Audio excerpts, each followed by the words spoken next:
नित्यानन्दं परमसुखदं केवलं ज्ञानमूर्तिं द्वन्द्वातीतं गगनसदृशं तद्वमस्यादिलक्ष्यम् एकं नित्यं विमलमचलं सर्वधी साक्षिभूतं भावातीतं त्रिगुणरहितं सद्गुरुं तं Namami. Nityanandam everyone. And once again, welcome to this very special episode on the 45th Chaturmasya of Swamiji, our beloved Swamiji, Bhagavan Nithyananda Paramashivam. And today's topic is very interesting. It is about the Hindu wisdom and the power of the Sangha.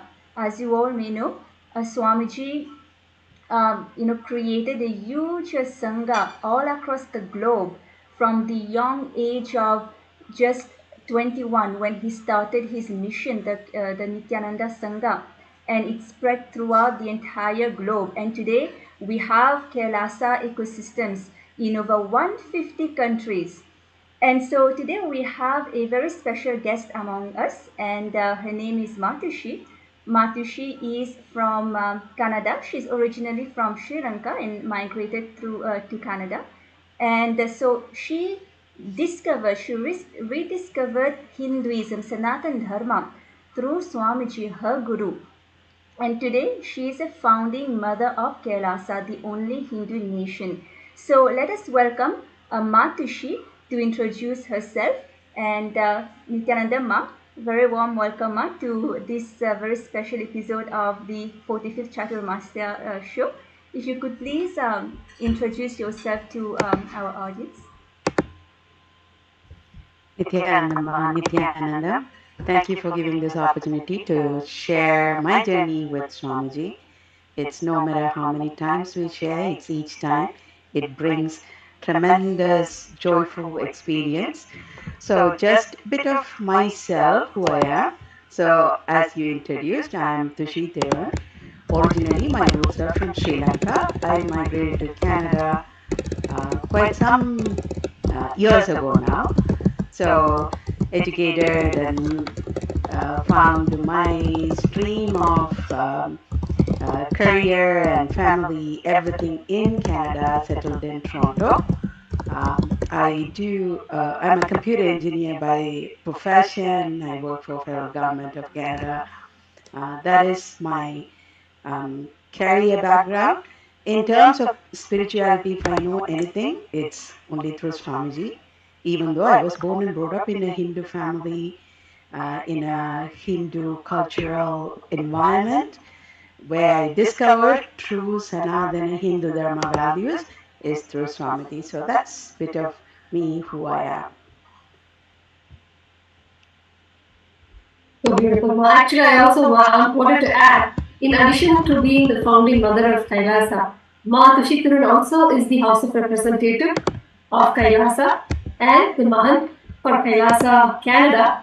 And as we are discussing about Sangha today, Ma Tushi has been heading the Sangha in Canada and keeping the community together and evolving and growing Sangha. So such a beautiful community that is not only in Toronto but also in Vancouver and throughout Canada. Maybe Ma, you could share about that as well. Certainly, Ma. I see the ecosystem as it's Swamiji who created this ecosystem. If any of us are doing anything, if something is going right, we are just listening to Swamiji. But if we still need to expand further, I think that's because of our own limitation. But the beautiful Toronto ecosystem, it has a beautiful temple and devoted families.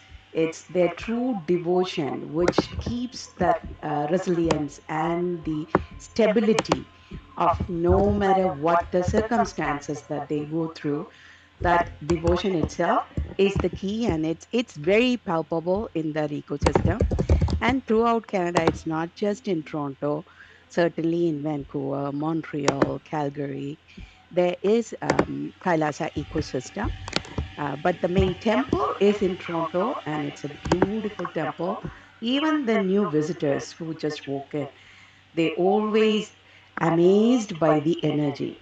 Whether they know Swamiji or they're just, new to Hinduism, the one comment we always hear is, "Wow, it's beautiful energy."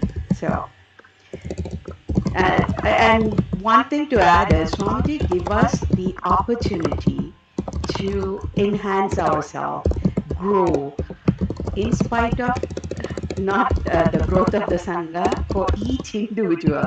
Swamiji has given that opportunity to grow. So I see this as a great blessings for all the Canadian Sangha who we meet regularly on a weekly basis, sometimes more often. It's a beautiful ecosystem Swamiji created for all of us. Beautiful one. And also, now discussing about your background, you are from a Hindu family. What it was before meeting Swamiji, growing up in a Hindu family, what was life like and what was the culture for you? So, growing up in a Hindu family, particularly in Sri Lanka, the temples are the foundational pieces. So every Hindu family will be associated one or more temple. In my case, from my mom's side and my dad's side, we were associated to many temples and supporting the temple in terms of annual festivals and its whatever its needs that it's needed. So in terms of the temple structure, each of the families, Hindu families, will be associated to a temple. So growing up, seeing many temples, festivals, rituals, that's all very common for any Hindu growing up in Sri Lanka. Um, and also from the young age, I don't know whether it was taught to me or whatnot, I definitely was able to see God in deities. It was, I would say, maybe that ecosystem itself and also the upbringing. I'm not too sure. I really cannot connect something. What made me to see? Because there might be stories, but it's not from the stories you can have real experience with deities. Probably others also. And this is not something you verbally talk back then. Each of us may have had many experiences, but what we talk about is so called common school or anything, not about spirituality. This personal experience are cherished only within ourselves. So that's what was Hinduism for me. There was no understanding about self realization, enlightenment, none of that. I have studied Hinduism as part of curriculum, but what that taught is yes, many, many centuries ago, Nayanmar lived. These are avatar, those special beings who came to the planet Earth to not rediscover, to spread the awareness about Hinduism, awaken that spirit. So it was only for avatar. There was no idea of so called a normal human being living a common lifestyle. That possibility of self realization existed. That wasn't an idea that at least that what I had back then. So for me, what Hinduism was temple, deities, rituals. And Suma, see, when Yes. growing up and even Hmm. in your adult life, I'm sure as a born Hindu, you would have visited temples, regularly. But did you Yes. see there was any gap in the rituals that were being conducted at the temples and you were conducting also, and the clarity, when it came to these rituals? Did you see or feel there was any gap or something you felt, was missing and you were not understanding? That's a very good question, Ma. Because the rituals are not to be done to understand anything. Like, when we go to temple, the priest, whoever has gone through that training and who live the lifestyle of priesthood, they will do all the chanting, they will do. So there's no context given. It's not for you to understand what this ritual is being performed, or why this is being performed, what to be expected, none of that. So, in terms of whether I've understood why are we, did I ever ask the question, why are we doing the ritual? Fortunately, even when I was in the temples, I was connecting with the deities. So it's all about, like, if the where I grew up, it was a Murugan temple. So if I go, there will be a lot of rituals happening. Was I concentrating on what the priest is saying, doing? No, I'll be staring at the Mula Vikra or the Utsavamurti, whoever is placed. I was able to, like, I sometimes I even wondered, am I hallucinating? Because I did share with my closest friends, and they used to tease me, this is your whole level of hallucination. The deities are not talking, they're not smiling, they're not doing anything, you're just sitting. So for me, at that time, I didn't even look for that clarity, ma. But after discovering Swamiji, visiting temples, and while priests are doing puja, when they lean on linga, because I do go to Shiva temple, which is close by, I get, oh my God, they're leaning on. Like, for us, how the rituals is taught and done by Swamiji, it's like Paramashiva is living there and you're doing the sacred bath, sacred offerings. But here I have seen priests will lean on them, and suddenly they get a phone call, they touch the phone and then put the phone back and follow the rituals.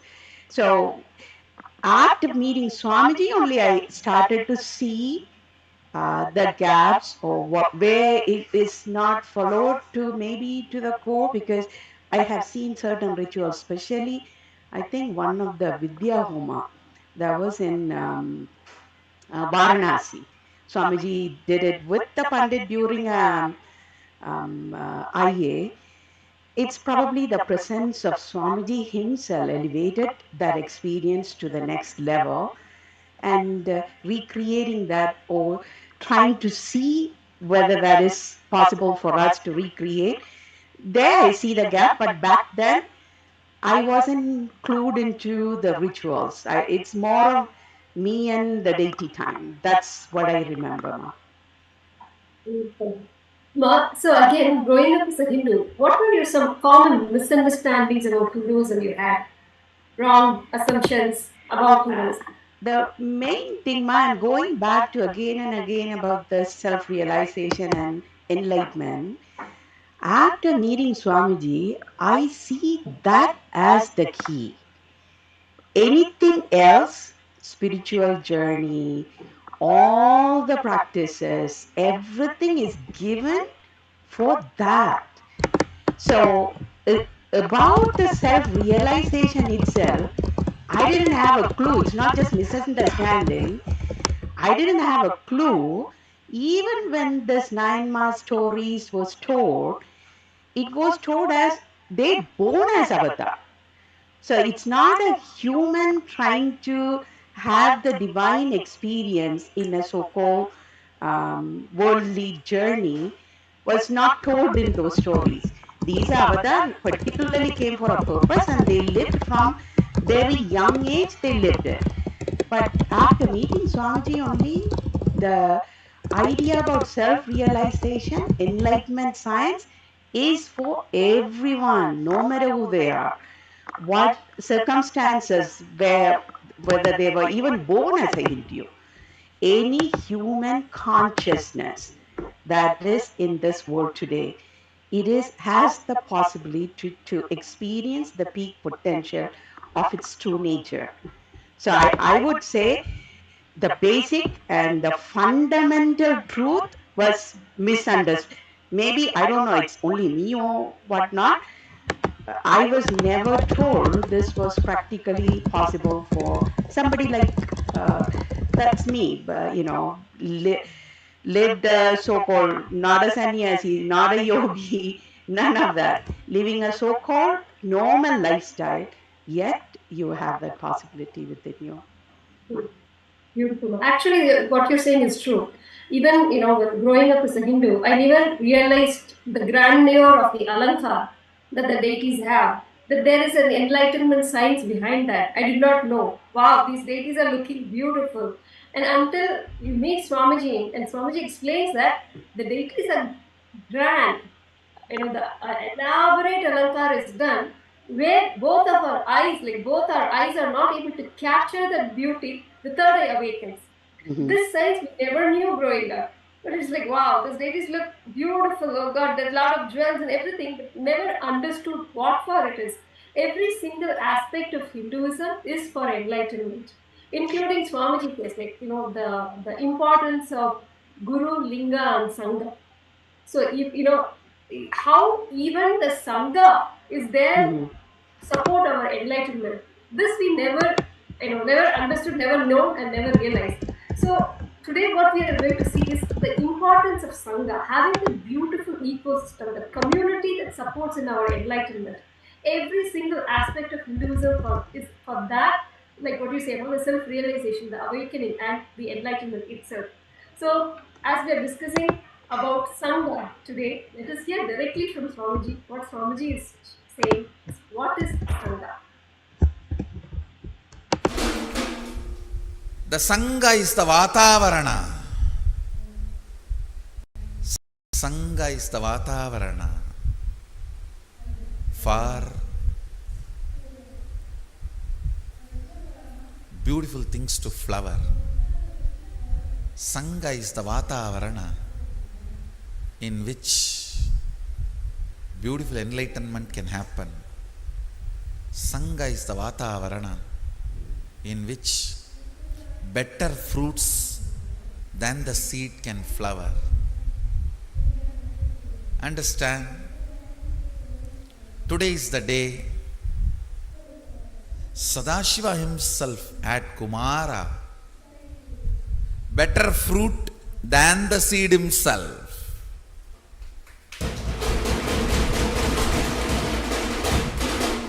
Today is the day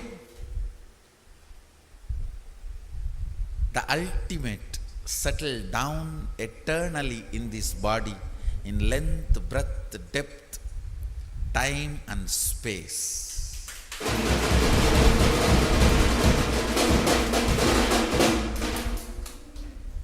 Understand this mudra I showed. Length, breadth, depth, time and space.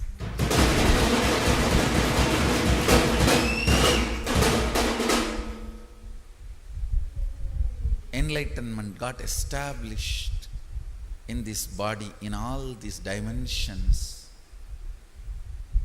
Today,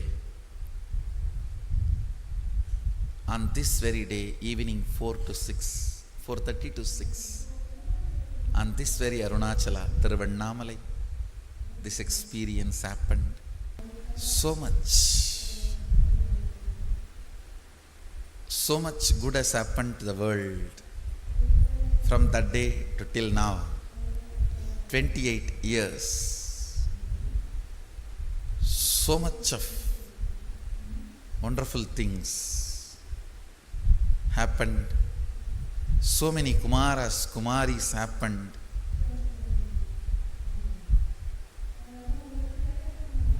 Such beautiful Vatavarana is getting manifested everywhere. Understand? Wherever the Vatavarana of spiritual integrity manifests, I will call our Sangha is happening there. Not just the properties, ashrams and buildings. It is more and more people understanding spiritual integrity. More and more people practicing spiritual integrity. More and more people living spiritual integrity. More and more people creating the Vatavarana of spiritual integrity. I'll call that as Sangha. Sangha is a space, then the place. Place where the space is practiced is Sangha. Not just the place where we possess.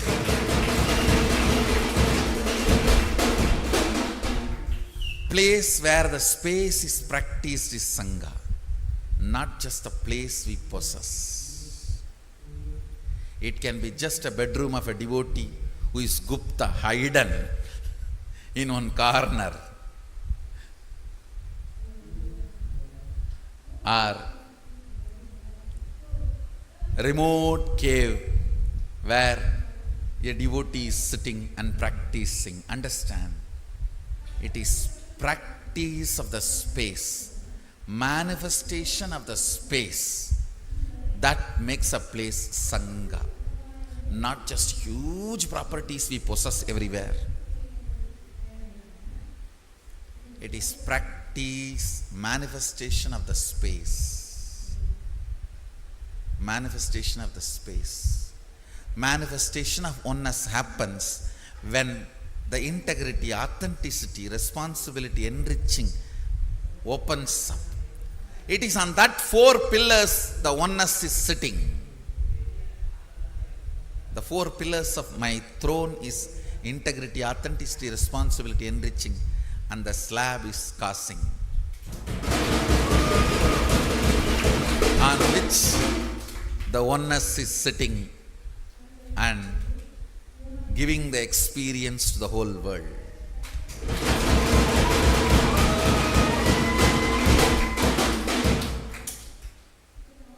Oneness. So today I wanted all of you to take this vow of spreading, making more and more people practice this spiritual integrity, Vatavarana. More and more people should practice the Nityananda Yoga. More and more people should practice Nityananda Panchakriyas. More and more people should practice Nitya Puja. More and more people should practice manifesting Shaktis. More and more people should be listening to satsang and manifesting oneness. That is what I call spiritual integrity. Let's create more and more beings enjoying spiritual integrity. More and more beings enjoying spiritual integrity is creating a space, Vatavarana, from which the seeds automatically become beautiful fruits. Nothing else is required. This is more than enough. The whole mission is nothing but creating more and more people manifesting this spiritual integrity. More and more people manifesting spiritual integrity is life. More and more people manifesting spiritual integrity is Sangha. That is Dhamma. That is the reason why I exist, cause why I exist. The cause and effect of my existence is creating the Vatavarana, ambience of spiritual integrity.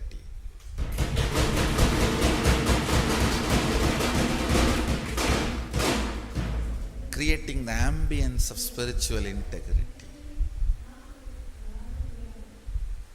Understand essence of today's satsang. Create the ambience of spiritual integrity in and around you as much as possible. And even if you think it is impossible, create the spiritual integrity, Vatavarana, in and around you as much as possible, even if you think it is impossible.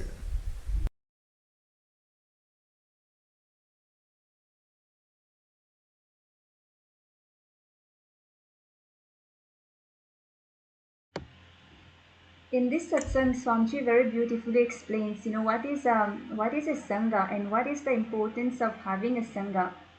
He says that the sangha is very important for having the vatavarana to maintain the spiritual integrity. So, Matushi, I would like to ask you, uh, Mhm. being born as a Hindu, growing up as a Hindu, did you know what a sangha means? What is a sangha and what it means, for spiritual involvement? And when was your first encounter with Swamiji, and when you were introduced with the Nityananda Sangha, what was the experience, your understanding that you've received? It's a beautiful question, Ma. It's before meeting Swamiji, I don't think the word of Sangha existed in my dictionary.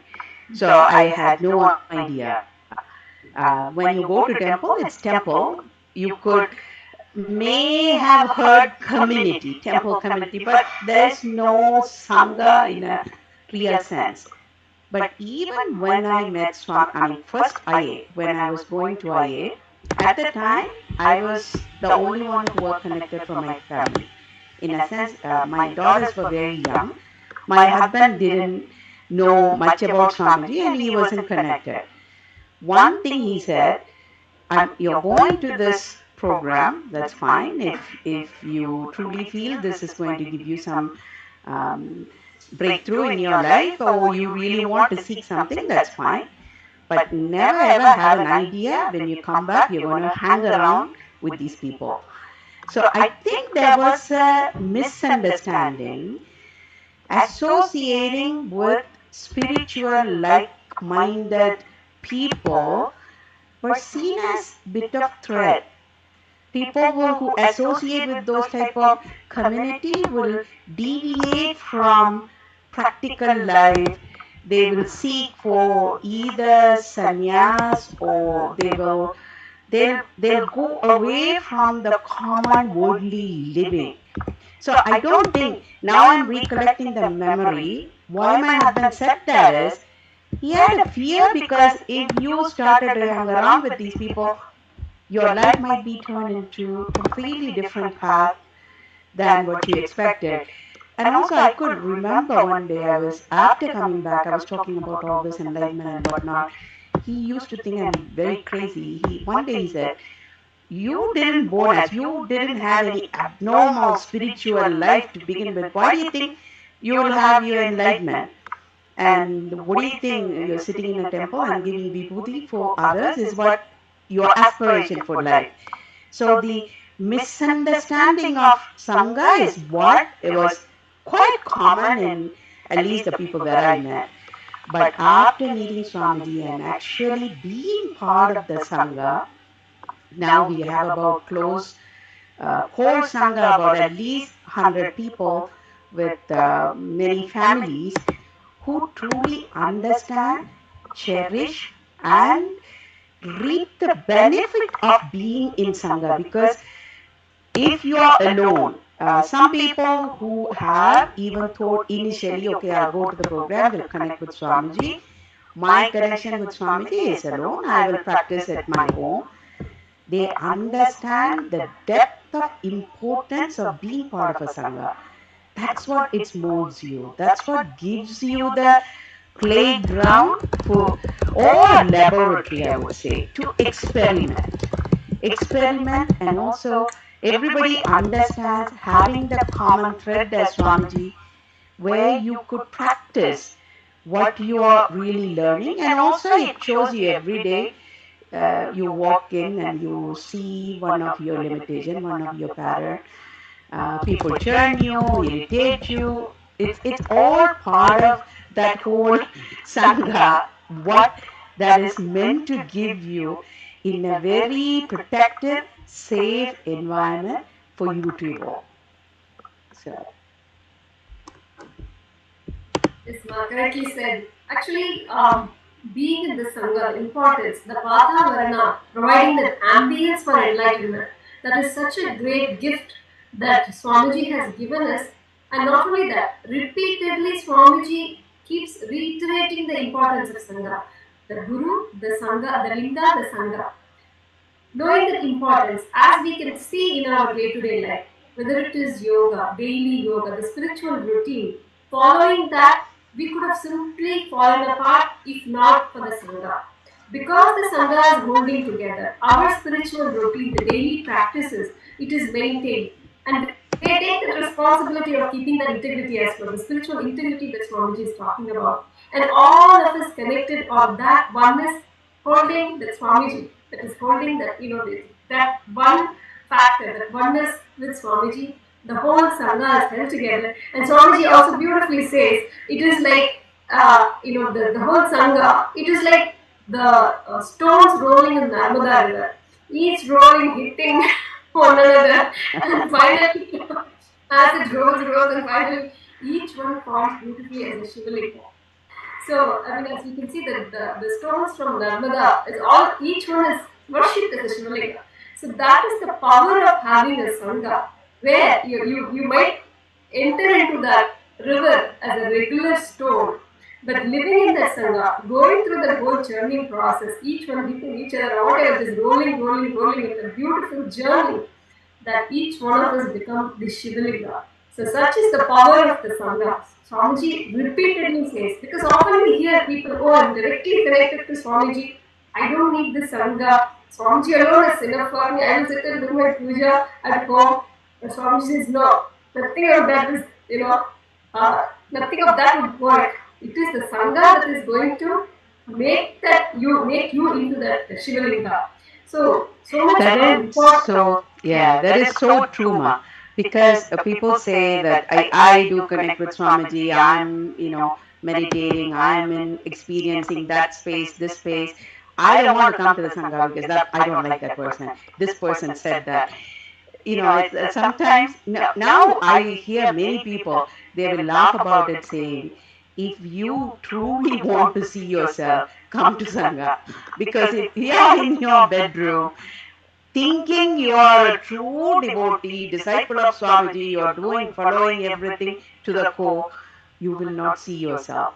The minute you walk in, there will be thousands, like, at least hundreds mirrors to show you where your patterns are. See it, drop it, evolve. So it's beautiful to see, like nowadays after this many years of the Sangha growing in Toronto, people, they will get irritated, agitated, churn, but the next moment they'll, yes. So this is Swamiji teaching me. Thank you for showing this. Let me work on it. Let me look at this. So that understanding itself, it's the pure nectar. And also it becomes as a power when people get um, drop their own limited ideas, cognitions, and patterns and evolve into a stable, true human being, I would say. Yes, Ma. Sorry I interrupted you, but it was a true experience. Not at all, because ma, this is something that is very important day to day. We live. It is how you beautifully said. Every single member in the sangha is our own mirror. We are constantly reflecting and showing, and what Swamiji calls as the blind spot within us, within what we are not able to see. The sangha is there to reflect, to show this is what it is, and we are not shy. To share it with you. We have the shortcomings are, and that the completion needs to happen. The beauty is Swamiji made the whole Sangha to understand what is the context is. If the people don't understand, they will drop off. It's naturally happens. But the people who do see the value of it, they understand it. So it's help each other. Yes. Beautiful. Ma, I have one more question. You had Sure. mentioned when you are met Swamiji, it is a soul recognition. Can you please elaborate on that? What it was the feeling when you first met Swamiji? Definitely, Ma. I may have shared this many places, but each time I share this, I remember that experience. So in 2008, I was introduced to Swamiji through a YouTube video. That was through my sister. It was about present moment. It was, for me, it was quite, it's very logical and it's a captivating truth. Then I started to watch Swamiji's all the satsang which were available at the time in 2008. Then 2009, Swamiji did come to Toronto. So the first program, it's like introduction. So it's an afternoon program. Swamiji was getting introduced to Toronto people. That's all it's about. It was in a banquet hall. It was fully packed. It's more than, I would say, 2,000 people gathered that day. So since I was watching all the satsang on end of 2008, I was so eager to meet Swamiji, because if one person gave this many clicks in the video itself, how would it be to meet that person in real? So I went very early that day. I think I was sitting on the third or fourth row. The first few rows were for media and all the VIPs and whatnot. Wanted to get the full glimpse of Swamiji speaking. At that time, I do not know how Swamiji enters and how you would feel, and that was not something that I knew before. But that hall, it was a 2,000 capacity hall. The back door would be, since I was sitting very front, it would be, I don't know how many meters or feet. When that back door opened, when Swamiji entered, without me knowing, something must have been happening in the stage, or I do not know, but I stood up and turned back. And until Swamiji walked and come and settled in the stage, I was standing without me knowing, with among those crowd. I'm just standing up. Somebody have me pull me down. That moment itself, it's logically you can put into terms. How would I know what was happening inside me? But for me, one thing is I know for sure, this is not the first time that I'm seeing Swamiji. There must be something beyond. I may have verbalized it, connected with God in different dimensions and whatnot, but this is like connecting in a form which can speak, which can, in my language, connect, but yet I'm having some deeper experience. When I came back and told my brother about this, he is spiritual, but he doesn't believe in having a guru in his life. So he was saying, oh, this is common for people. If you adore somebody, even if it's a writer, that you're a fan of that person, when you meet them in real, you go through this moment. I couldn't explain it in words. It's not that fangirl moment, no. It was beyond logic. I was not cognizing, I was not relating with Swamiji in my logical terms. It is something deep but very solid. I don't need any other explanation from outside. I know for the fact what is this. So that's what I call it as soul touching moment, because when you see God in deity, you see God outside. I never experienced, when I'm saying all that experience that I happened in the temple, it's nothing within this body, it's outside. This is something beyond that. I'm also feeling, experiencing some deeper dimension within this so called body, and I'm seeing, I would not call it reflection, no, I'm seeing extension. I don't want to put too many words because I don't verbalize, because without totally understanding it, if we try to verbalize, it may not sound right to others, but that was the first ever moment that I saw Swamiji. But it got deeper and deeper because I had Kalpataru and initiations and energy darshan. So it's remarkable, remarkable. I'm fortunate that I had all those various opportunities to see Swamiji in person. So nice, Ma, the sharing. And Ma, see, when the first Mhm. time that you met Swamiji, what was the internal shift that happened in you? See, for some people, when they first Mm. see Swamiji, they just know right away, he's my guru. And for me, for example, when I was seeking for a long time, and I was just Yeah. asking God, um, please show me the path. I don't want to go around all the Shop roads around. and exactly shop around. I just want the path I should follow. Please show Mm. me.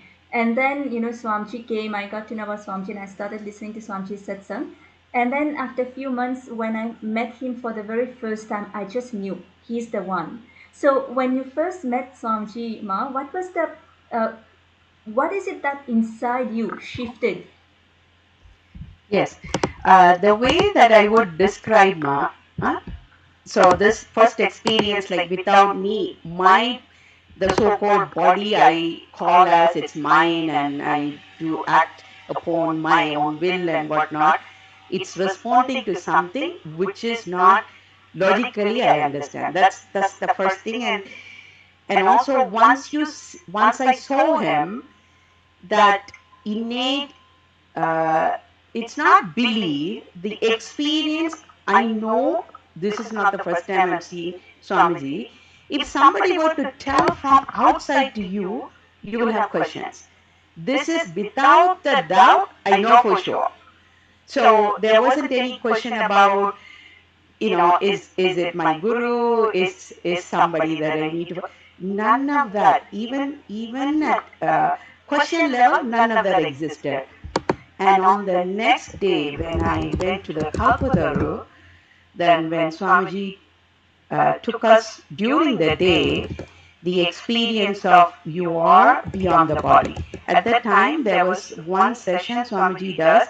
He will tell you, okay, now you are experiencing yourself within the room, within the city, within, like, Swamiji is saying in words, I'm experiencing it. And after that session, I couldn't open my mouth, didn't want to eat. And I'm looking around, nobody's talking anything. I'm sure each of them is feeling some deeper experiences. Only the thing that stuck with me from that time is, for me, at the time, I do eat non veg. I never practiced any yoga before. I never did any spiritual, you know, shastras, reading, none of that. None of that. So it's a simple so called person just sitting. If he can do this at one initiation, later on I'm verbalizing it as initiation. At that time, I didn't know it's initiation. But if Swamiji can give me, make me to experience this, he is some, like, I always relate to him, Swamiji, as Paramashiva himself. It's not even as a guru or teacher who came down to teach. No, he is experientially, you are able to um, have the experience of God in human form.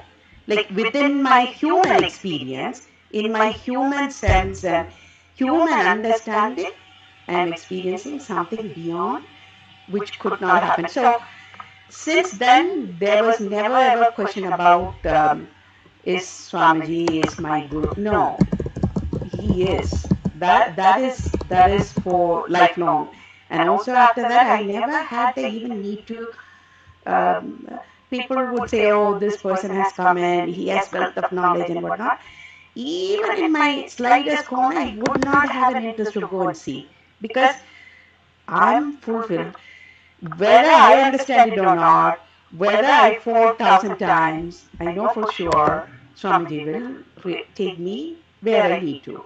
So it's that sort of, I shouldn't say it's taken for granted also, because we should put self effort and more involvement into what Swamiji wants us to evolve. But that that guarantee is, it's unshakable. Even in my dreams, I don't dream anything.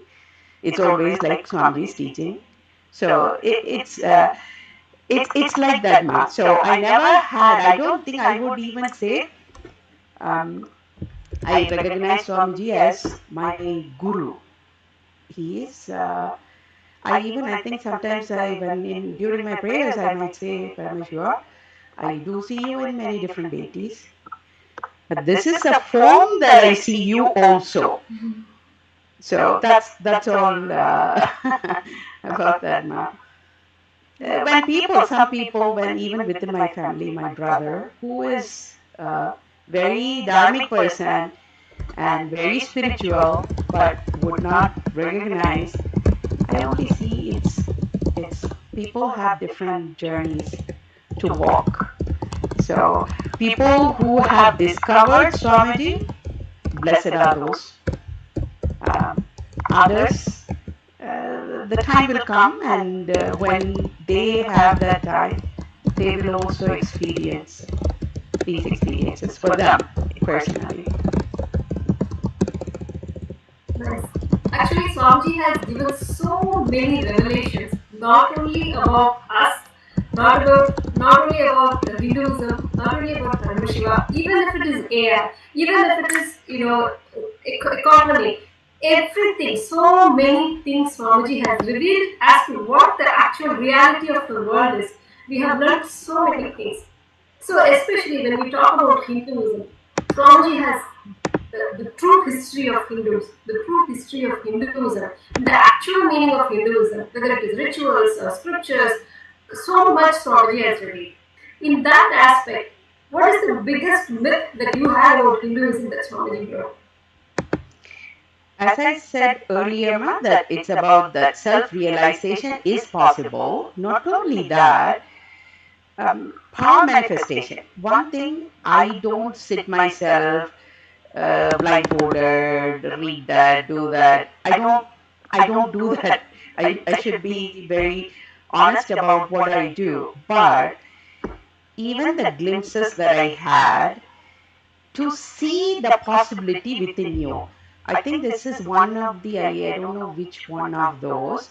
During the initiation, it was about reading the other person's mind, and the other person who was sitting in front of me is from Chennai, and we have nothing in common. We never met. So it's a completely new person sitting in. So the task was you see the street that I live in. So I would not have logically even, this is the first time. I normally don't do this power manifestation to the core as what Swamiji asked us to practice. I just simply closed and okay, see which street he's living in. I just saw Tiruvalluvar, the statue. And I told him I'm seeing Tiruvalluvar statue, and he said I live in a Tiruvalluvar street. And what that shows me is that it's not about myth, it's about the possibility Swamiji able. You are not a so-called human being as your society, your academics, your parent, whatever conditions have taught you, you are beyond that. You have the complete, the hardware and the software to experience the peak possibility of, because how could just you're just closing your eyes that you're seeing this. And not only this, that in one of his, that was during earlier times, Swamiji used to conduct these 2-day weekend workshop. It was the wealth manifestation. That was the first time I attended. It was in 2-way. And during that time, my husband had his own practice, and also he was working full time for a company also. So at the time, he didn't have his own office. During that program that we were, I think the program itself made you to visualize what you want or whatnot. I don't know why I have visualized an office from the ground floor, from the second floor, how the conference room, and to the details of the pictures in the conference room. I visualized it just for that program. And then within 3 months, he built the office. I was not part of, I didn't go to the office while it was boarded and I had to reconstruct. Never gone, never given any suggestion, nothing. When I went to see it after it's finished, it's exactly as I visualized it.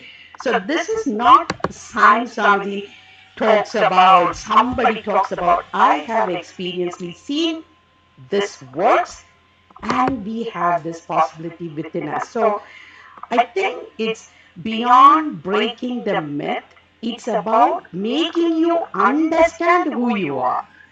Without Swamiji, I don't think I would ever even had a glimpse of what are the possibilities within me. So I would say these are the things about breaking the idea about who you are, the limited idea of the human cognitions, our logics, you visualize something in your mind, it's going to happen outside. If somebody were to say either you're crazy or you're trying to brainwash people, but this is not an idea for me. This is an experience which I have gone through. And even seeing things, so people have other ideas about, okay, this mind reading and whatnot, these are siddhis, it's not to be entertained and all that. But when you are experiencing casually, it's not I'm trying to show somebody who I am. It's about I'm trying to understand who I am inside. So casually you're opening, closing your eyes, you're seeing, and then that gives you the confidence and the strength. It's without the doubt. Even when you go through low moods and, you're trying to do something which is not happening and whatnot, these moments and glimpse uh, uh, stays as the pillar. Yes, it's possible. You still need to fine tune your vessel or the hardware, the software to make the other things happen. There's reasons too. So that's what I would say, Ma. Nice. So actually, then the biggest myth that is broken is the myth that we believe that we are humans. So that is Exactly, exactly, Ma. That is the biggest myth that was broken by Swamiji is you are a so-called normal human being. Yes. so beautiful. And Swamiji is very persistent on that, relentlessly not giving up again and again, different modes, different languages, different versions, just coming with the truth. You are Paramashiva. You are not human, you are Paramashiva. So Swamiji is relentless on that. And every possible tool that can be given for that, Swamiji gives that. Whether it is knowledge, whether it is puja, whether it is rituals, whether it is any form. Swamiji ensures that everything is provided, from even your dress, lifestyle, the kumkum that we are wearing, the food, every single way to experience that. Swamiji provides every opportunity, possibility to break that myth, the belief that we have that we are humans. So that Really, Ma, concept I is think initially when Swamiji, I think this is the logo, not the logo, it's the verse that says, I'm not here to prove I'm God, I'm here to show you are God. I think Swamiji continuously, as you said, tirelessly, like, with all this doubts and the stiff logic we all carry, even through that, Swamiji is able to penetrate and give these glimpses and experiences. Yes, including power manifestation to Yes. break that ice. And like Swamiji explains, it is like drilling a hole into a dam. That is enough for the water to gush, break the dam. So Swamiji does every possible technique to break that myth that we have that we are humans. And as we And said, and and also, Ma, he gives the other understanding also. My logic is also still thick in many layers. Sometimes, if I'm one thing resonated with me when Swamiji shared certain things we want to make it happen or want to see it in external reality. When that doesn't happen, yes, I do felt powerless moments where I feel why it's not happening. One thing that it's really resonated with me is Swamiji, I don't know which satsang, he shared, he was going to a court hearing. That day, he went in front of Ganesha, which is in Bididi, and he must have said, I don't know how Swamiji communicated with Ganesha, must said, okay, let this drop so that I can continue the work that I came to do so that, we don't need to waste the energy and resources in this angle. But it didn't go as Swamiji planned. So when he came back, he went back to Ganesha and I was chanting, why Ganesha? And Swamiji said his in his own way, Ganesha said, cheapo. I mean, I, I remember this and I cherish this. Even for Swamiji, Ganesha has his own bigger plan. So, yeah, for this little thing, you're coming back and standing and saying, "Oh, this didn't happen." When I when I remember that, whatever that I'm thinking, "Oh, it didn't manifest or it didn't happen as the way that I wanted," Paramashiva may have a bigger, brighter plan. Here I am sitting and thinking, "Oh, why this didn't happen? That didn't happen." Yeah. Yes, ma. Very nice. Actually, Swami said Ganesha doesn't reveal always, what in the future. You seeing that immediate reaction or immediate happening, we feel like, oh, something did not happen. But wait till the end of the story. Wait till a few more days, a few more years, something greater plan is there, which we are not seeing right now. So, of course, Yeah. Swamiji explains in a beautiful way for us to understand that. Yes. But similar to that is the importance of a Sangha. So now we are going to listening to Swamiji's satsang, where Swamiji emphasizes on the power of the spiritual community, the power of the Sangha that it has in each and every one of us is spiritual growth. So let us now listen to Swamiji. I am not going to have sympathy towards me. Not physically, but mentally committing suicide. I am not going to have sympathy towards any of my patterns. But you always think of physical suicide. Why? That is the best inauthentic way to hide your inauthenticity, escape from your inauthenticity. Inauthenticity always makes you do wrong prayaschitta so that it can save itself.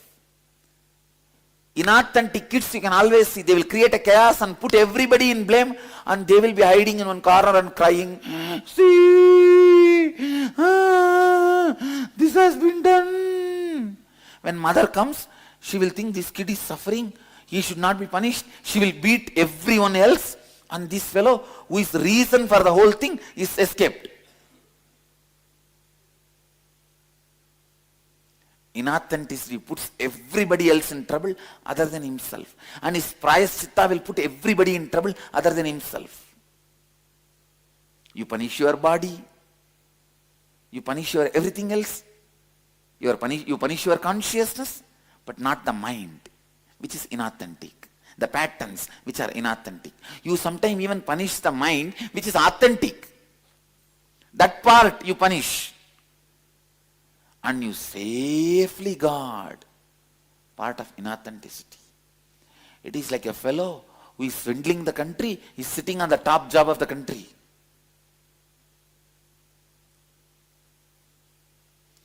Punishing everybody else.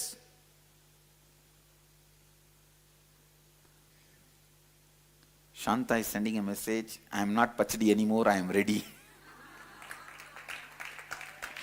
Then now you are a kichadi.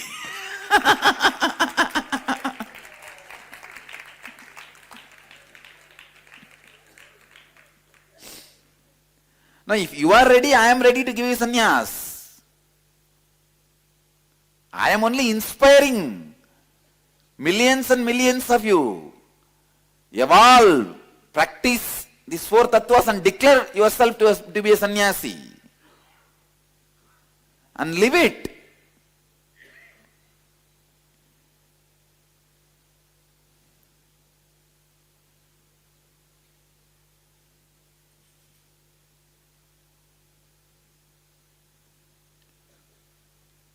जब भी आप अपनी पुरानी संचय को विनाश करके अपने आप को नई संचय से निर्माण करते हैं, तभी आप सच्चा परिवर्तन अनुभव करते हैं.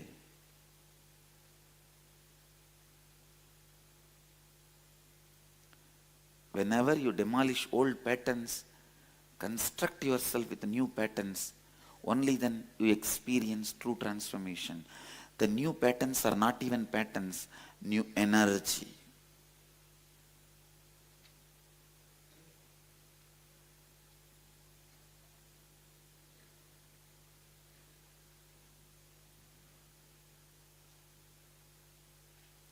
Declare.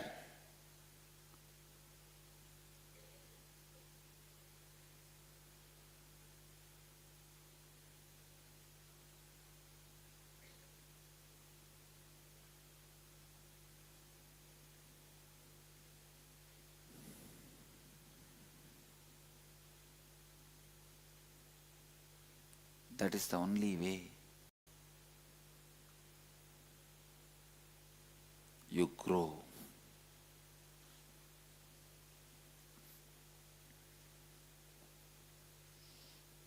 In the young age, I used to feel whenever I take a big commitment, if I fail, what will happen? Means already I plan to fail. Arey, my future, I am doing, how can I fail? There is nobody else involved in it. No, I don't trust myself that much. What do you mean? Integrate yourself.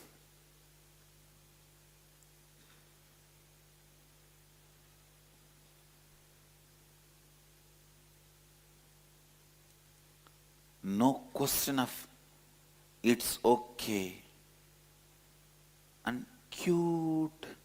I do so much, little okay. No.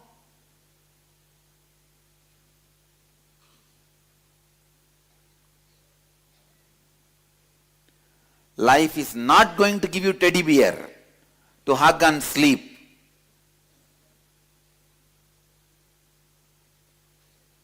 Only the real bear is going to come. Decide what to do.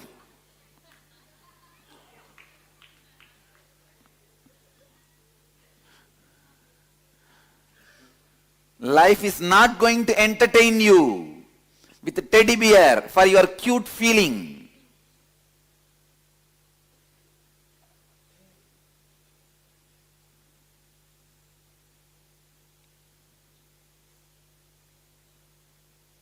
Be authentic to yourself. Don't be disrespectful to you by being inauthentic.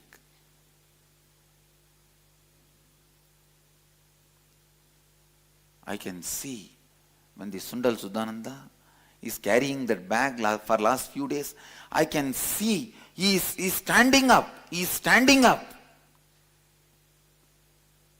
You will see in few days he will be out of that pattern. Otherwise, which would have destroyed his life for ages.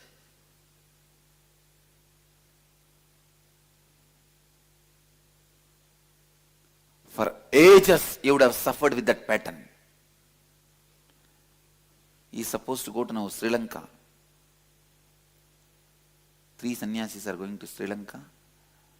Sri Nirvikalpananda, Mahatma Priya, and Sundal Sudananda. Even to all of them he is giving the name as Sundal Sudananda.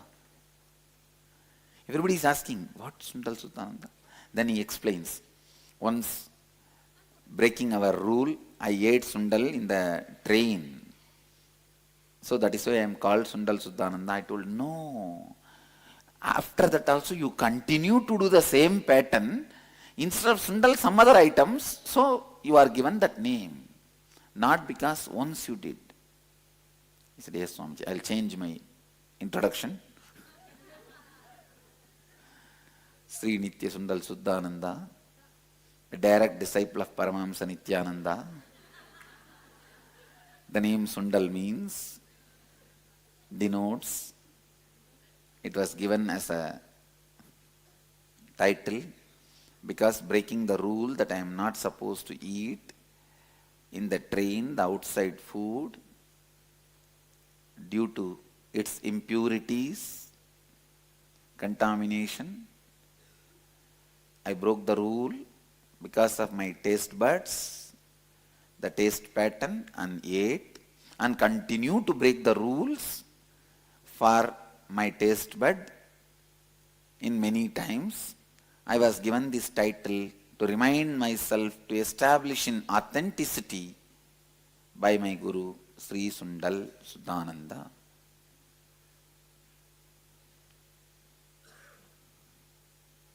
True. अनादर ना कीजिए,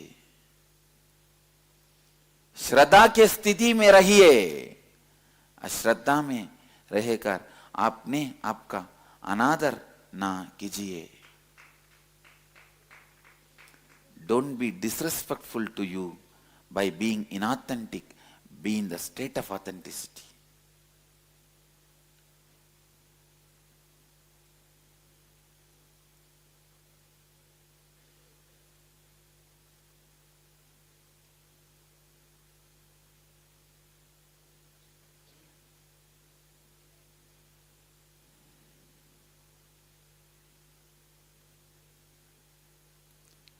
Continuously drill yourself. Drill yourself. Listen. It is through your declaration and commitment the spiritual umbilical cord connection between you and me exists. If you want to be a volunteer, declare to a city coordinator who has already declared to country coordinator, who has already declared to headquarters coordinator, who has already declared to Swamiji their commitments. Only through this commitment, declaration, the spiritual connection between you and me exists. If you are Ananda Samaji, declare to your city coordinator who has already declared to the country coordinator, who has already declared to headquarters coordinator, who has already declared to the master.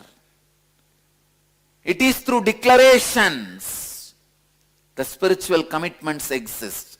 Same way, when you want to be relieved from that commitment, declare it and be relieved, be complete.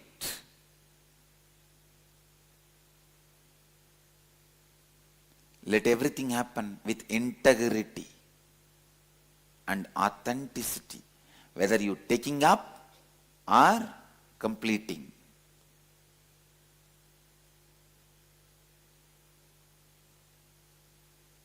But things like brahmacharya and the commitment to Sangha of not leaving, all these are irrevocable.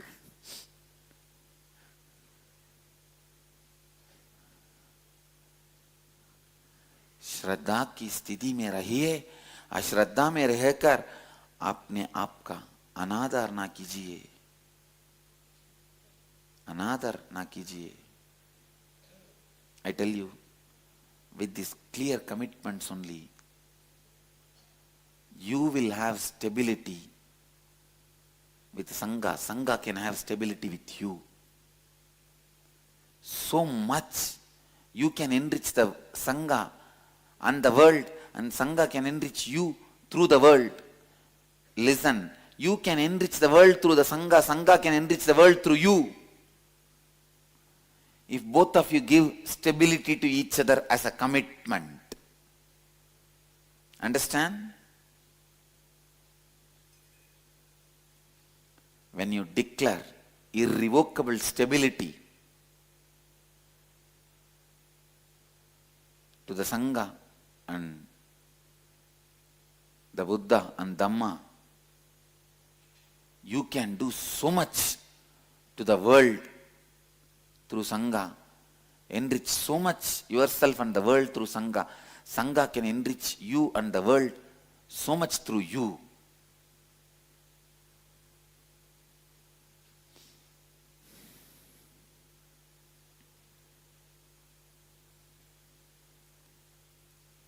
How many of you cognize what I am saying? I literally wanted each ashram, each one of you, sit as a Pitadipati, Jagadguru. I literally wanted to give Jagadguru title to everyone, and I have the right to give legally and socially and dharmically. What is stopping us? What is stopping us? your non-committal, irresponsible attitude.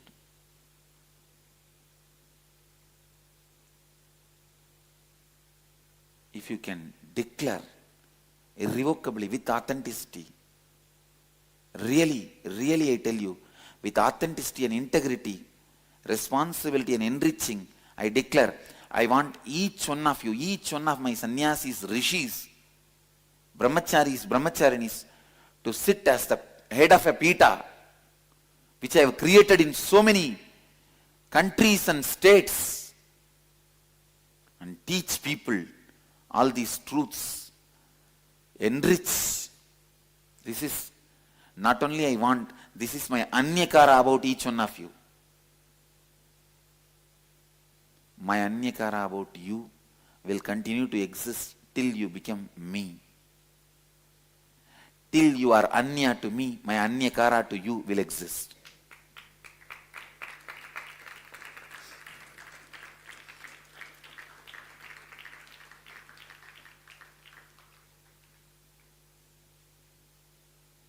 If you fulfill it, you will become ananya. If not, you will become anyaya.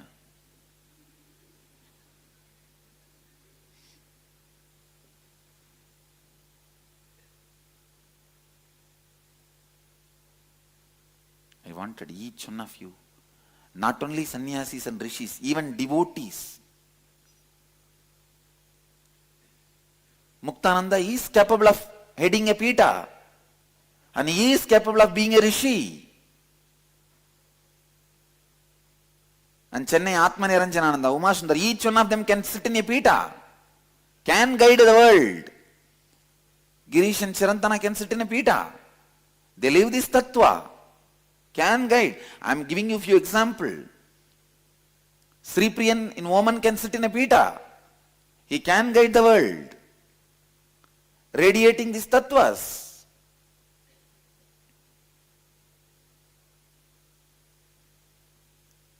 I am also opening the next door of residential rishis. Means you stay in your place and live a life of a rishi.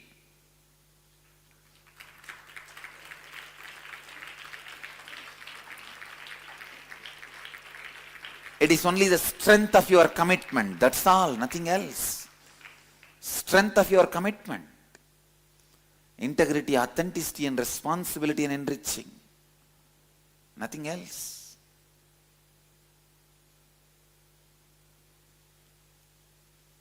There are so many rishis who don't stay in the campus.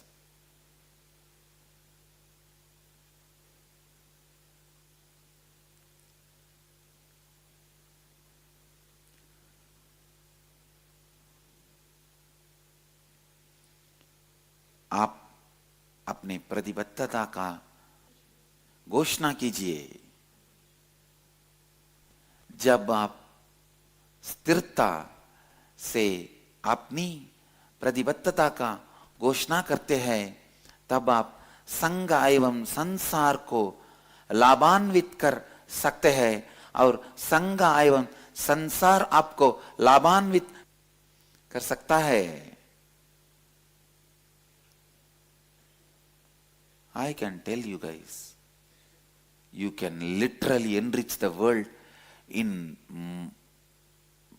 unimaginable way if you can give an irrevocable stability to Sangha.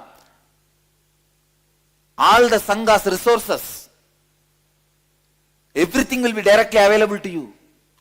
And when you give an irrevocable, stable commitment to me, all my resources will be available to you.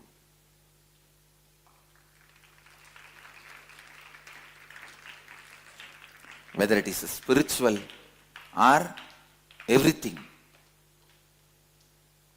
intellectual, everything. जब आप स्थिरता से अपनी प्रतिबद्धता का घोषणा करते हैं, तब आप संघ एवं संसार को लाभान्वित कर सकते हैं और संघ एवं संसार आपको लाभान्वित कर सकता है.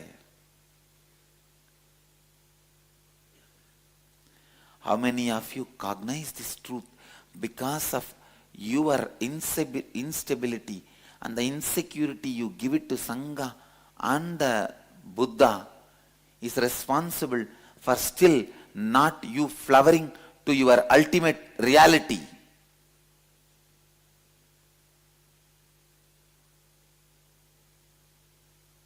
Listen, ध्यान से सुनिए. The instability and insecurity you show to, instability is the right word, instability you show to the Sangha and Buddha makes Sangha and Buddha not to make big decisions based on you. Understand? If Buddha smells authenticity and responsibility, integrity in you, he immediately puts you in the seat of Buddha and asks you to enrich the world. You are not competition for me. You are a complement for me. Listen. Even if I make exactly the same throne and the same infrastructure and the same thing for you, never I am going to feel you are a competitor for me. I am only going to feel you are complimenting me.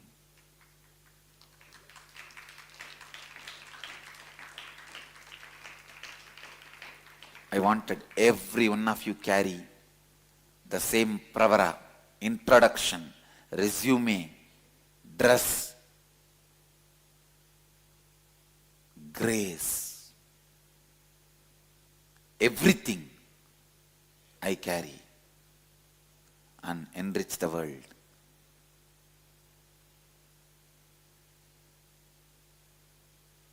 Then you will understand it is the grace I carry enriches the world.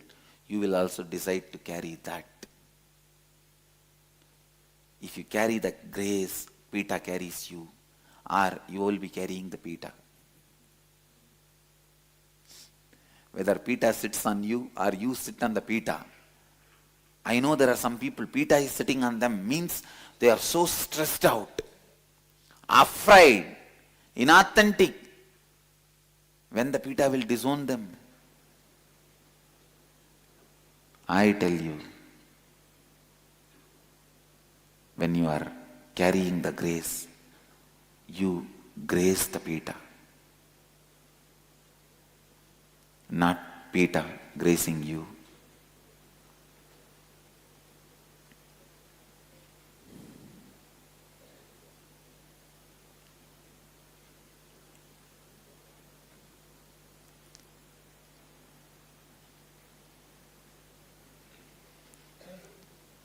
Now all you guys should think in this language.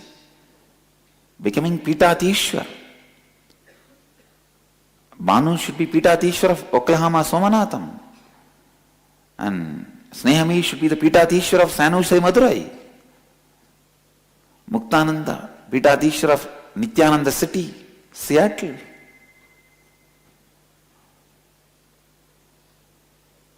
Shivananda has right to be Pitatishwar of Ohio Prayag. Each one of you guys come up with your commitment and declaration. Have the collective responsibility meeting.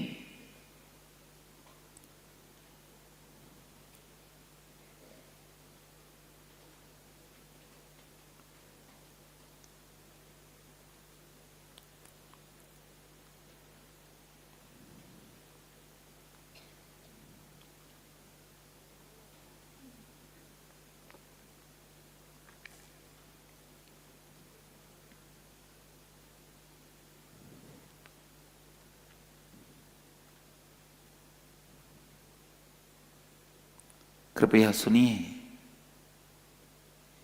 Only when you take the responsibility, life happens to you.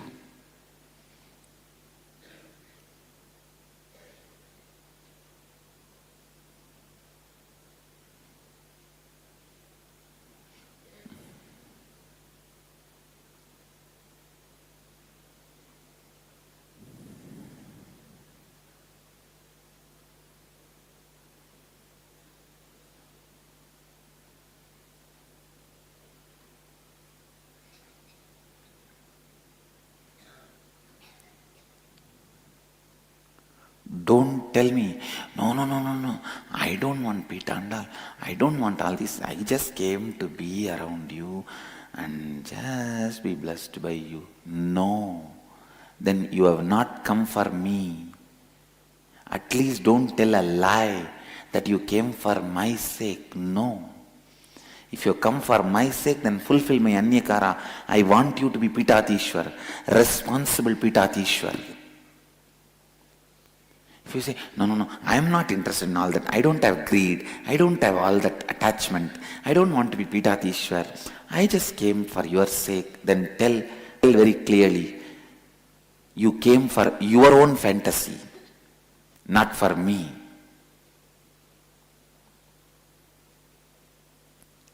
केवल जिम्मेदारी उतारने से ही आप जीवन जीने लगते हैं. केवल जिम्मेदारी उठाने से ही आप जीवन जीने लगते हैं. How many of you feel, I am not greedy or I am not interested in pita and all these things. I'll just live as a sadhu at your feet and then great. How many of you feel that way? Please raise your hand.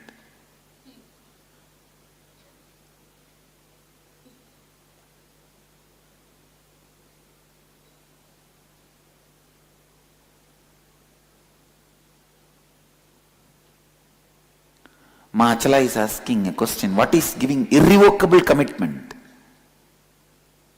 I am able to understand in a negative way only. Not giving it means keeping the threat of fear of leaving the Sangha. Yes, you are right. You are keeping the threat means Sangha will not be able to trust you on bigger responsibilities. Where Sangha will able to feel only you as a hanging root, not a rooted hanging root. Understand? The hanging root and rooted hanging root, both of them are completely different for a banyan tree. If you are a hanging root, you are part of the Sangha, no doubt. If you are given an irrevocable commitment, you are a rooted hanging root. It means what? Now, not only you are part of the Sangha, Sangha is part of you. You are rooted. Now you are standing. Not only you are part of the Sangha, you are supporting part of the Sangha.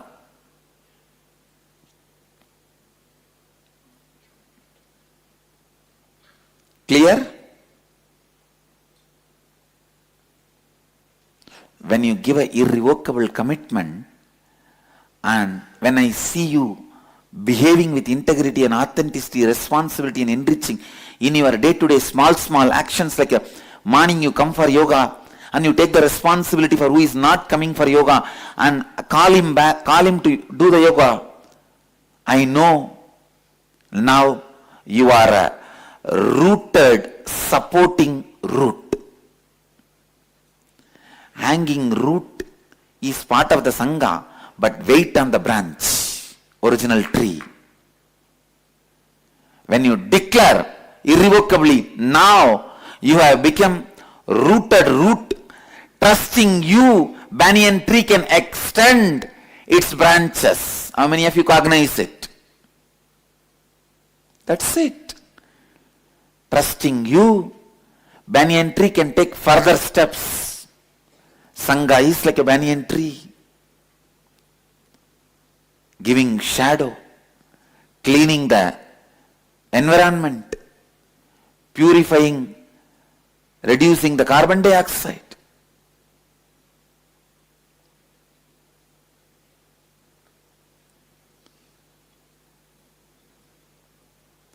If you are not giving, I don't want to say it is right or wrong.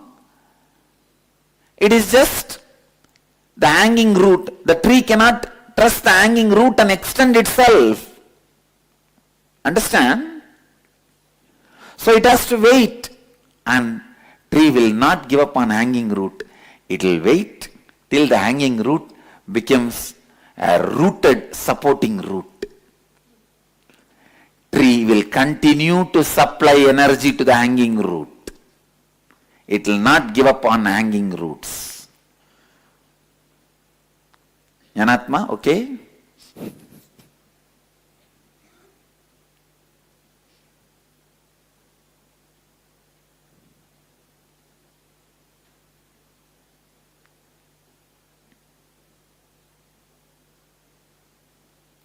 Jnanatma has a question.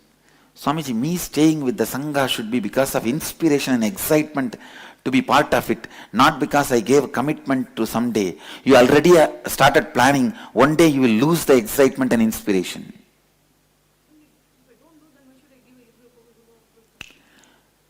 Listen, you already started planning. There will be someday I may lose the inspiration and excitement. That day I should have a freedom to walk out. If I give the commitment, it will be bondage. Am I right? So you have planned to lose the inspiration and excitement. How are you not going to lose at one day? Drop the plan to lose the inspiration and excitement. Plan to become the Pitatishwar. Now, without even knowing, unconsciously, you already have a strong plan. One day I am going to lose my inspiration and commitment. That day, this word will be a bondage for me. How can I be? Am I right? Catching the inauthenticity and lack of integrity? It is lack of integrity constantly visualizes that part.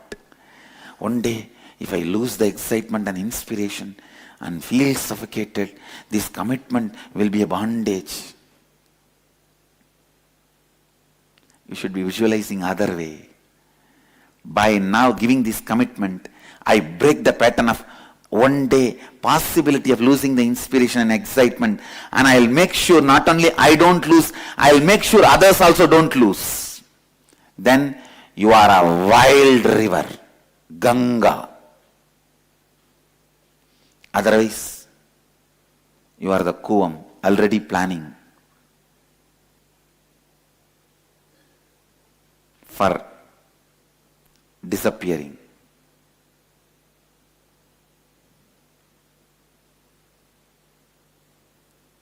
Clear?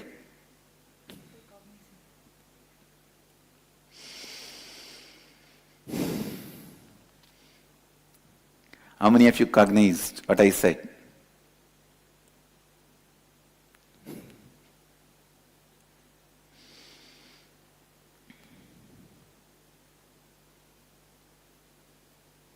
Now only I am exposing all your fears to you. Still Nirvikalpa is shivering inside, I can see. Am I right?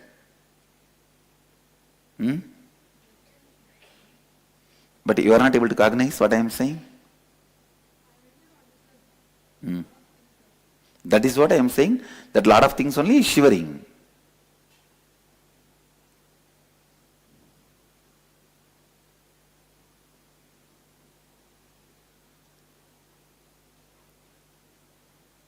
How many people tried that I should give up my commitment to you guys? How many people?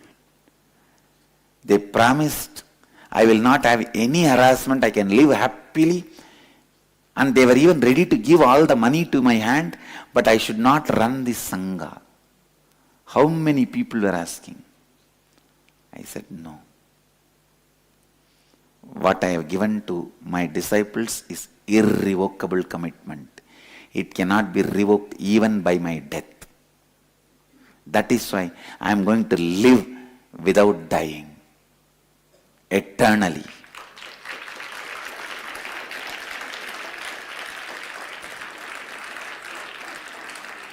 I am going to live in the space I am living eternally, because I do not plan for breaking from this space one day. I do not have a doubt, if one day, if I lose my enlightenment, what will happen? What will I do? I have committed to all my disciples. I will liberate all of them.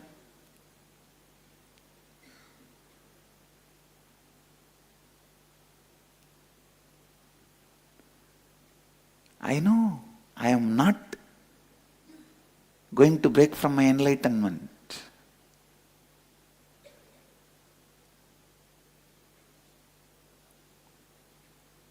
Turiya has a question. Swamiji, I feel irrevocable commitment to Master and Dharma, but not same for Sangha. No! That is what is not taking responsibility and not ready to enrich, then I tell you, your integrity and authenticity will just die down. It is not going to complete you. Integrity and authenticity lives and completes you only when it extends as responsibility and enriching. Irrevocable commitment to Sangha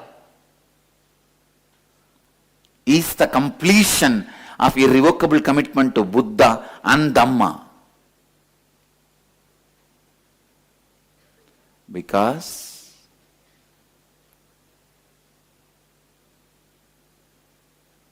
the intensity, integrity and authenticity will expand and lead you to the next level of its experience, next level of space, only when you feel responsible and enriching others and you.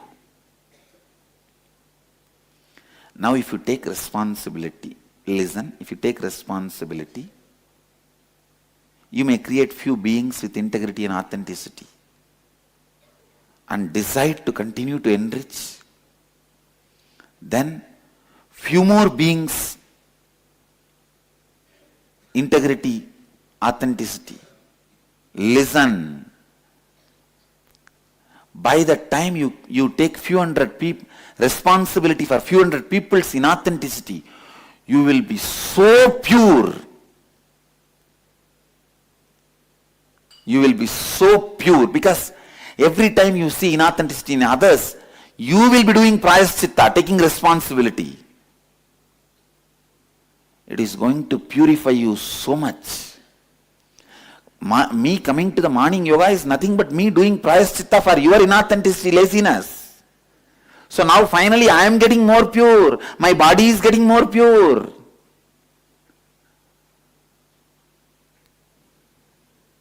How many of you cognize this? So you will become so pure.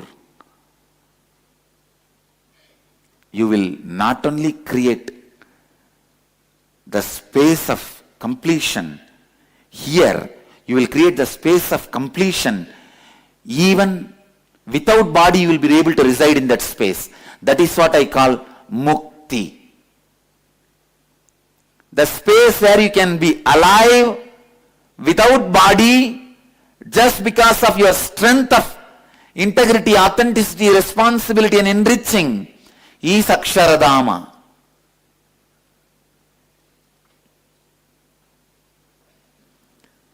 Only when you create more and more integrated and authentic beings around you, you can expand in your integrity and authenticity. That is the only way you can expand in your integrity and authenticity. Commitment to Sangha constantly raises you to the next level of integrity and authenticity, because any level of integrity and authenticity you know now is not complete.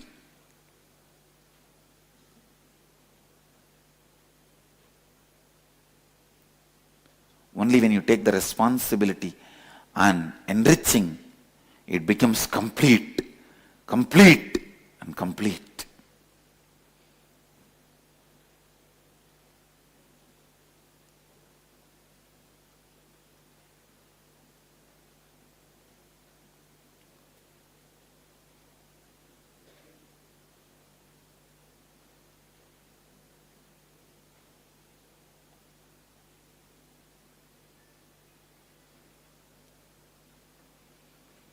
Bhaktika has a question. Swami, I have so many unkept commitments that though I feel the energy to commit, the current unkept commitments is pulling me back.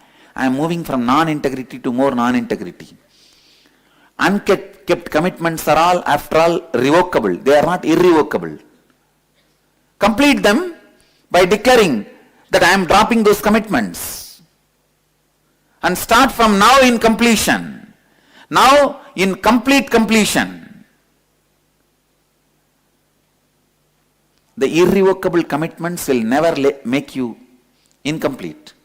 What will be? That will be like a brahmacharya, and being with the master forever or being with the Sangha, those things will not have any problem. Any of the unkept commitments related to work and your incompletion and all that, now complete all of them, that I am dropping from that commitment. I am declaring that I will not be able to take up this job, I am completing it. Complete from all of them. And now have completion. From the completion begin.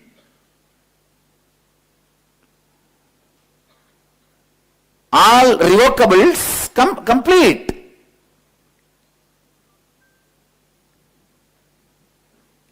Then now you have the place. You have the space to start.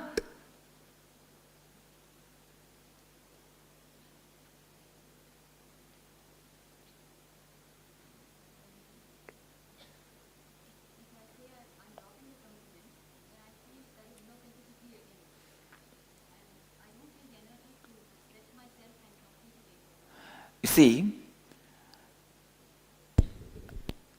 authenticity should not be destroying your integrity.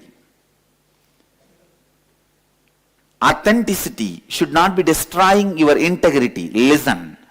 Sometime I'll give an example of what Jnanatma can understand.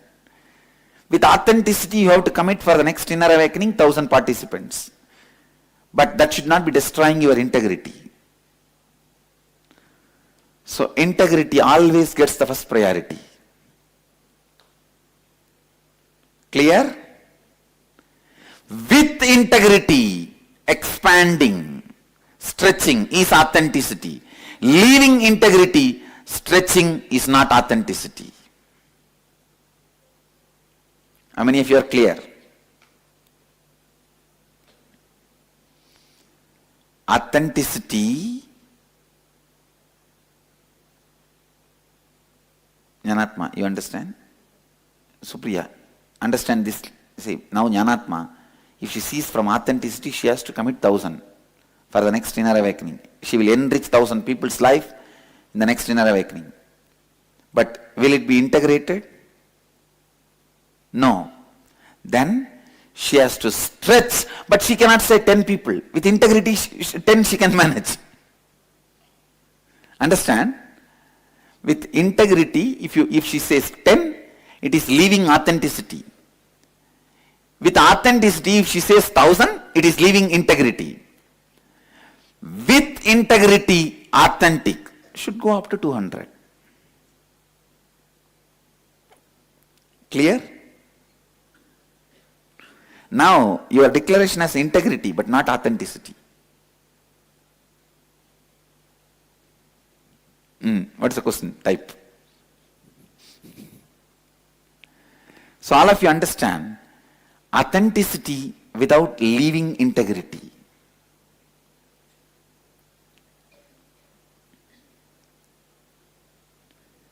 Jnanatma says, if Jnanatma commits to 200 and it does not happen, then Jnanatma again comes back to. So when you commit itself, you know it is 200 is not, you are planning 200 will not happen. No.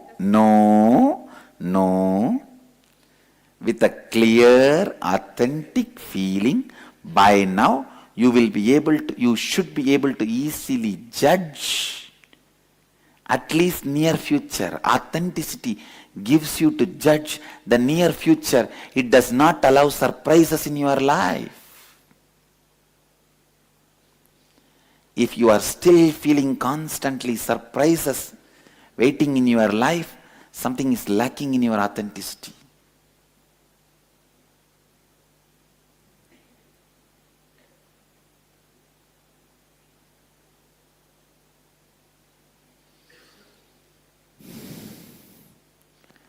Again, this is a planning for failure. See, if you say 1,000 and you plan for, you feel it may fail, then I can say it is not even planning for failure. It's a right thinking of failure. But by now, because of all your work, based on all this work, if you have this doubt, I tell you there is an inauthenticity in the work which you performed earlier. Now at least get back to integrity and let you not be inauthentic in the work you perform now, so that in the next near future you are able to perform with authenticity.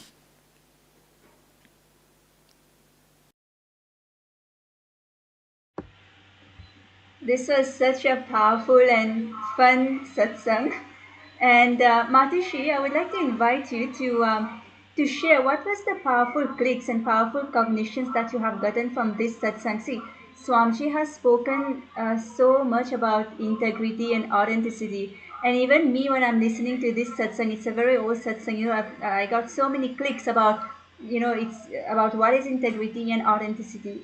So, what is it that clicked to you the most, and what are the powerful cognitions that you have gotten from this satsang, Matushi? Sure, Ma. This is a really powerful satsang, and it brought me to think. I think there were many clicks, but the last part, which Swamiji reiterated, is without losing your integrity, you stretch to your authenticity.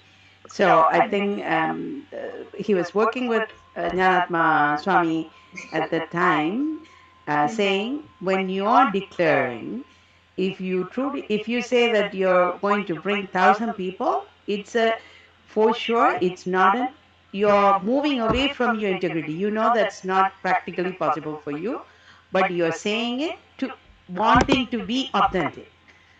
But if you cannot even judge what is the possibility, like saying 10 in your comfort zone, you're saying, okay, I want to be very integrated. Whatever I say, I want to make it happen. Saying with 10 people, I can enrich. That is staying within your comfort zone. You're not stretching yourself to be authentic. So I think this game we all played in many different ways with Swamiji, just wanting to be in the comfort zone. I think the personal click for me is I always say, okay, I want to be integrated to whatever words I give to Swamiji. So being in the comfort zone, I don't want to extend myself, so I only say what I can do. But unless otherwise, if I stretch myself and if I know the near future with the authentic self of me, then I'm not expanding, then I'm not growing. So I think it's a powerful click. Yes, you have to be rooted in the integrity, but you have to expand yourself, stretch yourself to be authentic of yourself. So that was one thing, Amma, and also the other part is giving the irrevocable commitment to the Sangha. And Swamiji reiterated, it's not just for anybody that I have spoke to or I have known in the past, unfortunately, who are not connected to the Sangha, they say, oh, I still connect with Swamiji. He is my guru. So the Swamiji and the Dharma, they feel that they have the connection. But for the Sangha, that is what it shapes you. That is what it show you who you are. People have a hard time um, traveling that journey. So unless otherwise you give the commitment, irrevocable commitment to Sangha, you already planning your own failure. That is certain. So that commitment to the Sangha, I think so many people do understand, even though at times it's seen as difficult and it gives you the churning and it may perceived as am I progressing or is this what I wanted, but at the end it give the clarity why that commitment is needed for the Sangha itself. Giving commitment to Swamiji and Dharma, I haven't met a person such that they have that issue. That itself they feel because Swamiji will always take care and I can have that connection with Swamiji and Sanatana Hindu Dharma itself. But when it comes to the practical playground of Sangha, where it shows you who you are or that given you that opportunity, see your progress. being authentic in terms of enriching, even though everybody, people who are, I'm just speaking not just from my personal experience, but seeing people in Toronto Sangha, many people have genuine interest wanting to enrich the world because they have experienced this science which is adding them tremendous value in their life. So they want to enrich, but I think we all stuck in that comfort zone. Stretching ourselves is what it's seen as. Okay, I can do this. I will only do, I'm only capable to do this. So I think breaking that idea, only this much, okay, having to have the clarity about what is the natural extension that we could do with authentically, and that will certainly move us to the expansion that we all look for. So it's a certainly powerful click. When I was listening to Swami, oh my God, you pull me now and you made me to show me that gap that I have. Even though having to have had all these experiences and understanding the core pillars of integrity, authenticity, and enriching and causing, how it makes you who you are, yet stretching that authenticity or just experiencing authentic you still have gaps. That's what my personal click for me today listening it. This was an old satsang, but today it brought a different light to the piece of authenticity and how to integrate, I mean, incorporate the authentic part of you to explore and grow. Yes, no, actually, as you said, there are so many powerful cognitions that Swamiji gave through the satsang.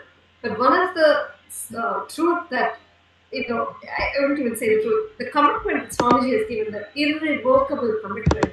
Oh my God! It's the reminder of how Swamiji says, even if you are a hanging root, even if you're a root that is not grounded, rooted in the ground, supporting the tree, even if you are a hanging root, we will not give up on you.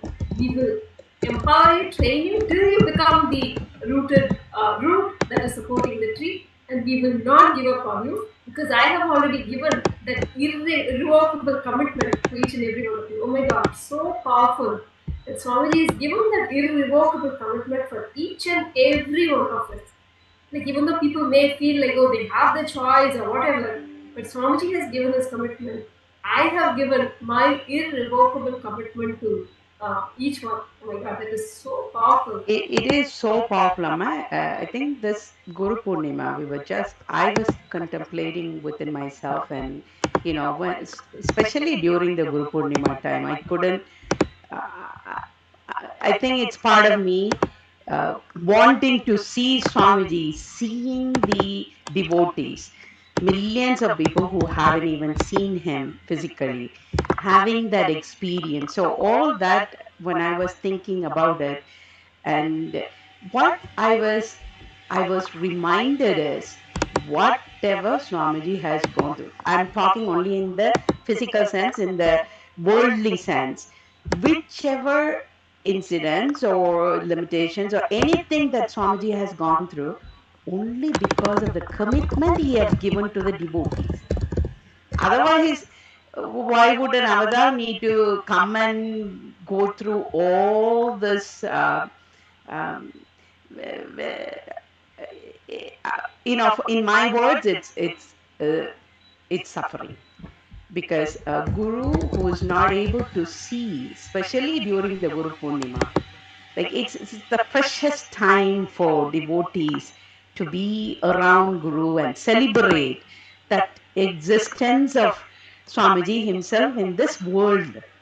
So, so definitely what Swamiji has given to each one of us is irrevocable commitment, no matter where we are and how much low we fall down, or how much of inauthentic we are. he doesn't revoke his commitment that he has given. I think even I was sharing this in Guru Purnima Day. We were just recording the experiences. I said, any word Swamiji has given to me to this date, he never failed to fulfill. But I'm not able to raise myself to the Swamiji's Anyakar. I think this is exactly the statement I said. I think even in this satsang, Swamiji is saying, until you become me, you haven't raised yourself to my Anyagara of you. So, yes, ma. Oh, beautiful, ma. And actually, the whole satsang, how towards the end, it is, you get a glimpse of how Swamiji trains the sannyasis with so much of compassion, and each and every single one he's attended to. It is really, it is, It's going back to those times. Yes. it's so beautiful, ma. Like, you could feel that when he says even each of yours names and how he, like, it's like a mother for a baby to walk, or that lovingly and very ferociously point out your gaps also. But it's so beautiful how Swamiji trains. Yeah, yes. Very nice, ma. Now, as we are discussing about the power of Sangha, I would like to ask you, has there been moments where the Sangha supported you through your personal challenges? In a way, definitely, ma. The way how Sangha supports me is every clicks that I have about me in terms of understanding of spirituality that comes from Swamiji's satsang and discourses. Deeper spiritual experiences, it comes through Swamiji's initiations. Those are all glimpses for something to stay in you eternally, even as a cognition or way of life, that you need to trained, or you need to have that inner space where it's prepared with that powerful cognitions. Sangha is the one which evolved me, because otherwise I may be like, I'll be talking about what are the various glimpses Swamiji is having to given me, but I would never understood my limitations, my gaps, my shortfalls, shortcoming. So the Sangha itself is what that comes and tells me. Oh, you triggered this experience in me. Oh, you didn't have this listening from me. Or I expected you to take it. It shows clear what Sangha has as Swamiji has an Anyagara for each of us. Even within Sangha has Anyagara. Each of us would have knowingly or unknowingly giving promises through who we are. And when they come and say, okay, you didn't do this for me, you didn't listen for me, that it reshapes my understanding of my gaps.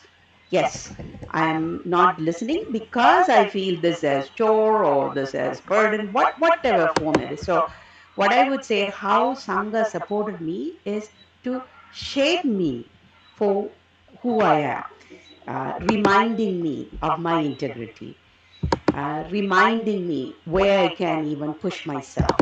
Um, there's many times where that I didn't believe myself, but one person in the Sangha said, Ma, you can do this.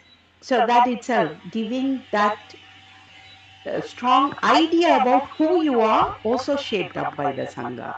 So I would say in many times, how Sangha supported me to evolve. That's what I will put in. It's not about difficult times or just being there. It supported me to evolve, and continuing to support me to evolve. Mhm. Definitely, no. Actually, like you said, not only in pointing out our shortcomings, but also reminding our strengths, and reminding Mhm. many a times, reminding that you are Paramashiva, especially when in Definitely, ma. Toronto. talking to Bhaskaraya, he would every single time he answers the calls, he will remind that he is in Paramanandam, and then you are expected his Anyakara for you to be in Paramanandam. So in a simple casual conversation, but he is reminding, hey, you are Paramashiva to be established in the state of bliss. So every single conversation that we are having with the Sangha, whether whether they are reminding, pointing out your inauthenticity, or reminding you're actually truly your Paramashiva, and the language that we use within the Sangha, that is not like, when we are having that communication Hmm. with the outside world, the whole language is different. The whole words So, we are using is, certainly, and Ma. how It's not only reminding you as Paramashiva, and also when I'm thinking of it, supporting you to have that experience, because sometimes you would feel, okay, how to pull this through, or it could be a small event at the temple or something that we want to do. Collectively, when you pick up the call, no, we can do it. Let's do this, I can do that. So that giving you that space and support so that you never feel like you are not Paramashiva, you are a human being, you are stuck in the so-called logical world as external society teaches you. Definitely, Ma. yes, ma. So really, I mean, during this Chaturmasya, one of the guruvaks that Swamiji has given is listening to Swamiji's satsangs. And this show has been such a great blessing. As every day we listen to Swamiji's satsang, but also, discussing the Vakyartha Satas about, the Jivartha Satas that we do about the Swamiji's satsang, about the powerful cognitions. Literally a blessing to remember all the powerful cognitions, to live it, and to cherish having Swamiji in our life. The greatest blessing in each and every one of our life, Swamiji. And, as an incarnation, as Paramashiva, absolutely there is no need for Swamiji to, be doing the Chaturmasya. But just for the sake of us, just because of that irrevocable commitment that Swamiji has given to each and every one of us, so that we practice, so that we live. Swamiji not only not only doing this Chaturmasya, but also in every single way, walking the walk, so we will follow along and do exactly, walk that way. So such a compassion of Swamiji, and it is a greatest blessing that each and every one of us have, celebrating Swamiji in our life. So as we celebrate the Chaturmasya every single day, we will be listening to Swamiji's satsangs on various topics, and having the powerful cognitions, cherishing it, enjoying it, because Swamiji's satsangs are not just spiritual truths; they are given with a lot of mixture of fun, as well as the compassion and love. So today we had Markushi Tirun joining from Canada, one of the founding members of KAILASA and the House of Representatives of KAILASA Canada.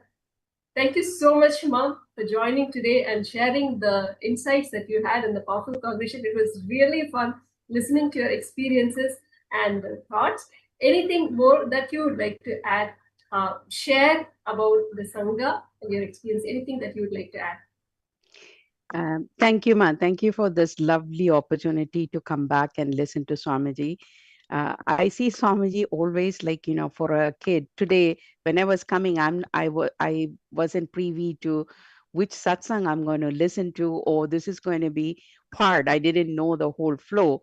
I was coming to share my experience with Swamiji casually, and he gives that chocolate to you to come, and then in a nice way he also give you remind you the gap so that it reinforces you to go back and do what you're supposed to do. So it's beautiful way how Swamiji does it. He won't make you suffocate.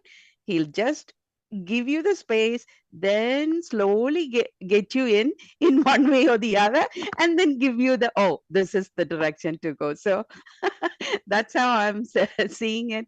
This whole the exchange of Vakyatas others and listening to Swamiji. So it's beautiful experience. Thank you for having me. And during this Chaturmasya, we'd love to hear many other devotees, their own experiences, and various Swamiji satsang, particularly the old one. It's beautiful. Many of them have like thousands clicks that you could have in one just satsang itself. So thank you so much for Thank inviting you. me, Emma. Thank you, Mike. So beautifully said, because Swamiji never misses a single opportunity. It would seem like as if we are going to do something, but in the end, it's other way around, where Swamiji is showering us even much more than what we could have even imagined. So thank you, Swamiji, and thank you all for joining today. And we look forward to seeing you tomorrow as we come back with more powerful cognitions, more truths from Swamiji as we listen and enjoy Swamiji's satsang. Let us again join back tomorrow, and we will now close with the Purna Mantra. Thank you, Swamiji. Om Purnamada Purnamidam Purnat Purnamudachyate Purnasya Purnamadaya Purnamevavashishyate. Om Shanti Shanti Shanti. Hari Om Tatsat. Sarvam Bhagavat Shri Nithyananda Paramashiva Padukarpanamastu. Om Nithyanandam